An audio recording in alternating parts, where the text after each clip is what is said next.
Hello जय हिंद साथियों, स्वागत है आपका अपने यूट्यूब चैनल संदीप बिगनर में। आशा करता हूँ आप सभी अच्छे होंगे और स्वस्थ होंगे और आप सभी की तैयारी बहुत अच्छी चल रही होगी।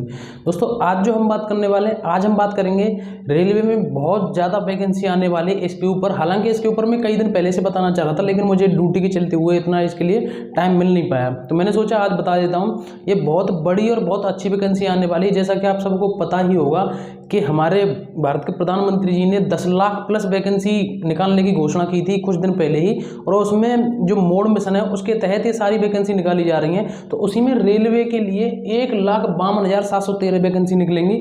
बहुत ज़्यादा पद होते हैं अपने आप में, और इनमें से ही एक पद ऐसा है जो कि जिसमें 60,000 वैकेंसी रेलवे के अंदर निकलेंगी।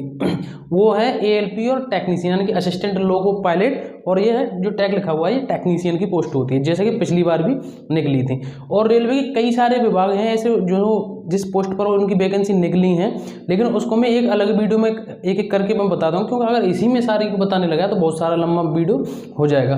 अब हम बात करते हैं सबसे पहले कि ALP और टेक्नीशियन है, इसमें क्या क्वालिफिकेशन चाहिए, क्या इसका सिलेबस रहेगा, क्या इसका सिलेक्शन प्रोसेस रहेगा। थोड़ी जल्दी बताऊंगा मैं, जो भी हो आप अच्छी तरीके से समझ लेना। अगर आपका अभी भी कोई डाउट रह जाए ना जब बताने के बाद, तो आप कमेंट जरूर कर देना, और वीडियो अच्छी लगी तो वीडियो को लाइक जरूर कर देना। और अगर आप हमारे यूट्यूब चैनल पर नए आए हो तो इसी तरीके के अपडेट पाने के लिए हमारे चैनल को जरूर सब्सक्राइब कर लें। तो दोस्तों चलिए शुरू करते हैं। देखिए जो ALP और टेक्नीशियन की जो आपकी वैकेंसी आएंगी, इसमें ये 60,000 वैकेंसी आने वाली है। ठीक है, 60,000 वैकेंसी आएंगी। अगर इसमें क्वालिफिकेशन की बात करें तो इसमें क्या क्वालिफिकेशन रहेगी, तो देखिए आपके पास इसमें तीन ऑप्शन दिए जाते हैं। या तो आपके पास 10th हो प्लस ITI कर रखी हो, आपने ITI इलेक्ट्रीशियन में कर रखी हो, फिटर में कर रखी हो, किसी में भी कर रखी हो, वो यहाँ नोटिफिकेशन में आपको कई सारी उसमें ट्रेड के हिसाब से मिल जाएंगी। एक तो आपने ITI कर रखी हो 10th के साथ, या अगर आपके पास ये नहीं हो तो फिर आपके पास 10th प्लस डिप्लोमा हो। ठीक है, डिप्लोमा होना चाहिए आपके पास। अगर आपके पास ये भी नहीं हो तो आपके पास BE या BTech होनी चाहिए, यानी कि या तो ये हो या ये हो या ये हो। मतलब एक ऐसी है कि यही वैकेंसी है जो आपको 2-3 ऑप्शन देती है। ठीक है, अब बात आती है कि बहुत से ऐसे भाई बहन होते हैं जिन्होंने सिर्फ 12th कर सकी, ना तो उन्होंने ITI कर रखी है, ना कोई डिप्लोमा, ना BTech, सिर्फ उन्होंने 12th कर रखी है। तो इसमें 12th के लिए भी वैकेंसी जो आप देख रहे हो ना यहाँ टेक्नीशियन की पोस्ट, इसमें टेक्नीशियन में सिर्फ 12th मांगा जाता है, लेकिन आपने जो 12th है वो PCM से कर रखी है, क्योंकि टेक्निकल पोस्ट है इस वजह से PCM से कर रखी हो। अगर हम इसमें एज की बात करें सारी पोस्ट के लिए, तो इसमें एज आपकी 18 से 30 साल होनी चाहिए। किसके लिए? 18 से 30 साल होनी चाहिए। जनरल की बात बता रहा हूँ मैं। अगर आप OBC से बिलोंग करते हो, OBC कैटेगरी से हो, तो उसमें आपको 3 साल की छूट मिलेगी, और SC और ST को 5 साल की छूट मिलेगी। अब हम इसकी बात करते हैं कि जो सिलेक्शन प्रोसेस है, जो उसकी जो मुख्य बात यह है कि इसका जो एग्जाम पैटर्न है वो किस तरीके से रहेगा।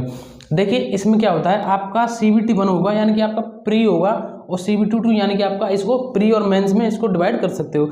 ये आपका CBT 1 होगा, ये आपका CBT 2 होगा। ठीक है, और इनको क्वालिफाई करने के बाद अगर आप ALP में फॉर्म भर रहे हो तो उसमें आपको एक साइको होता है, लेकिन ये जो साइको होता है ये सिर्फ ALP में ही होता है। अब हम बात करते हैं कि CBT 1 में और CBT 2 में क्या क्या सिलेबस रहेगा। देखिए मैं सबसे पहले बात करूं कि ये जो CBT 1 रहता है आपका, ये जो CBT 1 रहता है ये सिर्फ क्वालिफाई नेचर का रहता है। ठीक है, सिर्फ आपको ये क्वालिफाई करना है। और ये जो पार्ट B रहता है, यानी कि CBT 2 भी 2 पार्ट में है, पार्ट A और पार्ट B। यहाँ पार्ट B भी जो रहता है आपका, ये भी आपका क्वालिफाइंग नेचर का रहता है। सिर्फ आपको पास करना होता है। जो आपका मुख्य पार्ट है, जो आप जिससे आपका सिलेक्शन होगा, जिससे आप चयन होने की सूची में आपका नाम शामिल होगा, वो है पार्ट ए। ये है सबसे जरूरी। अभी आप एक एक करके बता दे रहा हूँ। देखिए जो आपका CBT 1 होगा यानी कि प्री होगा, उसमें आपके 4 सब्जेक्ट आएंगे। एक तो आपका मैथ, रीजनिंग, साइंस और GK GS। इसमें आपके मैथ के 20 क्वेश्चन, रीजनिंग के 25 क्वेश्चन, और साइंस के 20 क्वेश्चन, और GK GS के आपके 10 क्वेश्चन आएंगे। टोटल क्वेश्चन बनते हैं आपके 75। टोटल क्वेश्चन 75 होंगे, और आपको जो समय मिलेगा वो यहाँ 1.5 घंटा नहीं 60 मिनट मिलेंगे आपको। ठीक है, जैसे कि आपको उसके रेलवे के और एग्जाम में आपको मिलती है 90 मिनट, वहाँ आपको ये मिलेंगी 60 मिनट। तो इस वजह से ये पेपर जो है महत्वपूर्ण हो जाता है। इसमें आपकी जो नेगेटिव रहेगी वो रहेगी 1/3 की, लेकिन ये सिर्फ पास करना है, आपको क्वालिफाइंग नेचर का है। अब हम बात करते हैं जब आपका ये क्वालिफाई हो जाएगा उसके बाद होगा आपका CBT 2। CBT 2 में 2 पार्ट होंगे, पार्ट A और पार्ट B।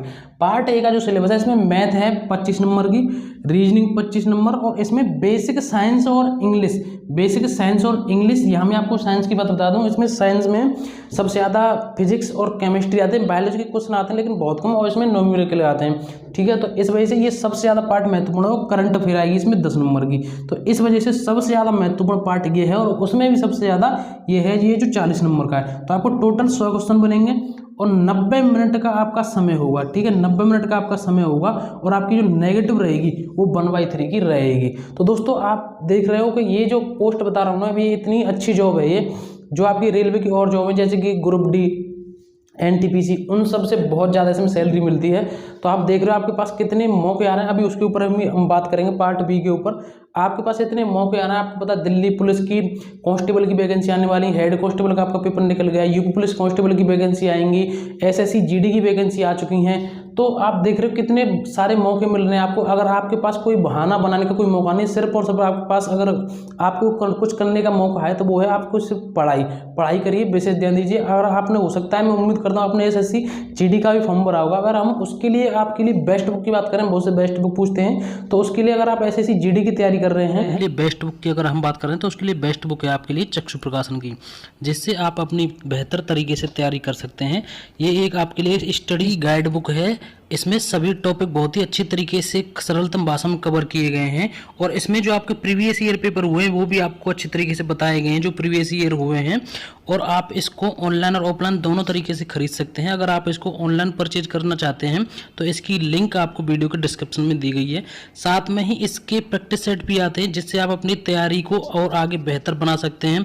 इसका लिंक भी आपको वीडियो के डिस्क्रिप्शन में दिया गया है, तो इसे आप अपने नज़दीकी किसी भी बुक स्टोर से भी। तो दोस्तों ये थी आपके लिए SSC GD की बुक। अब हम बात करते हैं इसके पार्ट बी की। देखिए पार्ट बी की अगर हम बात करें CBT 2 का, ये सिर्फ क्वालिफाई नेचर का, लेकिन इसमें जो पेपर होगा आपका वो होगा आपके ट्रेड टेस्ट से, यानी कि इसमें मैंने लिख दिया ITI ट्रेड से।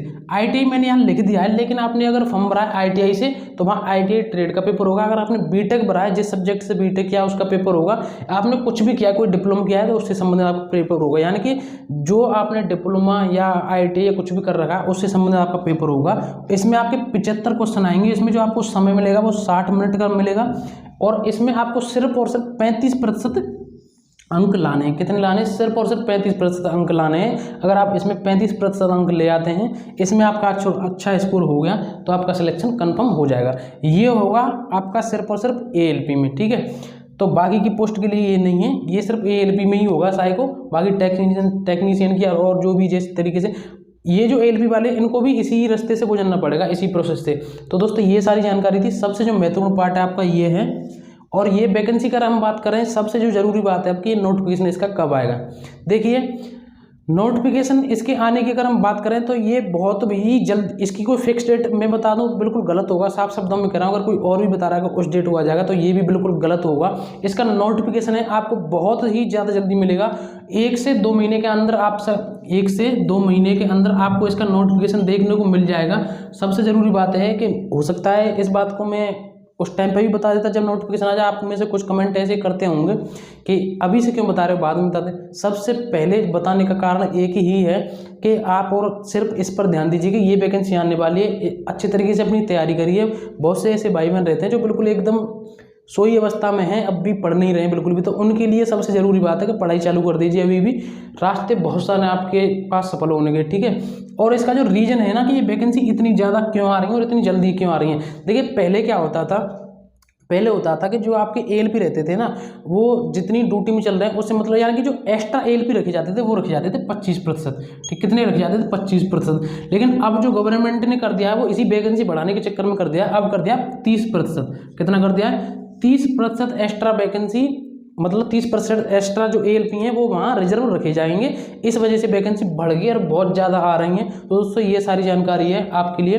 अगर आपका अभी भी कोई डाउट हो तो कमेंट करके जरूर बताएं, बेझिझक कुछ भी डाउट होगा मैं वहाँ बता दूंगा, नहीं तो अगली वीडियो में ऐड कर देता हूँ आपकी कमेंट, कुछ भी डाउट होता है तो। और दोस्तों अगर वीडियो अच्छी लगी तो वीडियो को लाइक जरूर करें। ऐसी अपडेट पाने के लिए हमारे चैनल को जरूर सब्सक्राइब करें। दोस्तों आज मुझे बस यही जानकारी देनी थी आप सबके लिए। अब मिलेंगे अगली नई वीडियो में एक नए टॉपिक के साथ। जय हिंद, जय भारत।